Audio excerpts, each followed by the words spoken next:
আপনার ইবনে সিনার নাম শুনেছেন? ইবনে সিনা ওনার যে বই, লেখা বই ক্যানন অফ মেডিসিন, 600 বছর ইউরোপের মেডিকেল স্টুডেন্টদেরকে পড়ানো হইতো। মেডিকেল সায়েন্সের কথা আসলেই যার নাম আমাদেরকে নিতে হয়। উনি কিন্তু খুব গরিব ঘরে জন্মগ্রহণ করেছিলেন, খুব গরিব ঘরে, ছোটবেলা থেকেই খুব পড়ার প্রতি নেশা। কিন্তু বাবাকে বলতো বাবা বই এনে দাও, বাবার ওই ক্ষমতা নাই, বই যে এনে দিবে ওই ক্ষমতা নাই।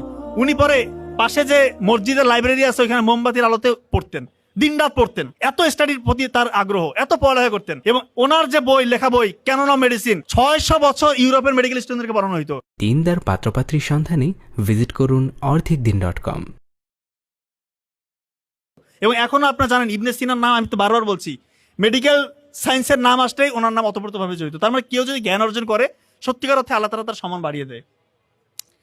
উনি আরেকটা কথা বলেছেন আলী রাদিয়াল্লাহু তাআলা, যে এটা খুবই গুরুত্বপূর্ণ, এটা বলে আমি শেষ করব। তোমরা নফসকে কন্ট্রোল করো, নফসকে কন্ট্রোল করো, চোখের হারাম থেকে নিজেকে রক্ষা করো। কারণ চোখের হারাম, চোখের গুনাহ তোমার হৃদয়কে মেরে ফেলবে। খুব গুরুত্বপূর্ণ কথা। আজকালকার যুবক যুবতীদের বেশিরভাগ সময়, বিশেষ করে যুবকদের, এই মোবাইলের অশ্লীলতার মধ্যে তাদের সময় পার হয়ে যায়।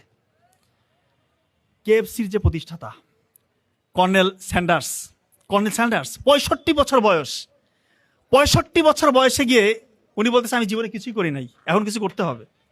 জীবনে কিছুই করি না, এখন করতে হবে। কি করতে হবে? আমি কোনটা পারি? বলতেছে আমি খুব ভালো চিকেন ফ্রাই করতে পারি।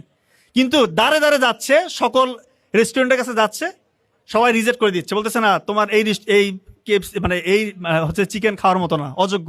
1001 জায়গায় গেছে, সবাই রিজেক্ট করে দিচ্ছে। অনেকে বলতেছে যে আপনার এই সময় নাতিপুতির সাথে সময় কাটাবেন, বাসায় একটু খেলাধুলা করবেন তাদের সাথে, এগুলো কি শুরু করছেন? কিন্তু উনি হাল ছাড়ে নাই, আলটিমেটলি কেএফসি প্রতিষ্ঠা করে দেখা দিস, 65 বছর বয়স।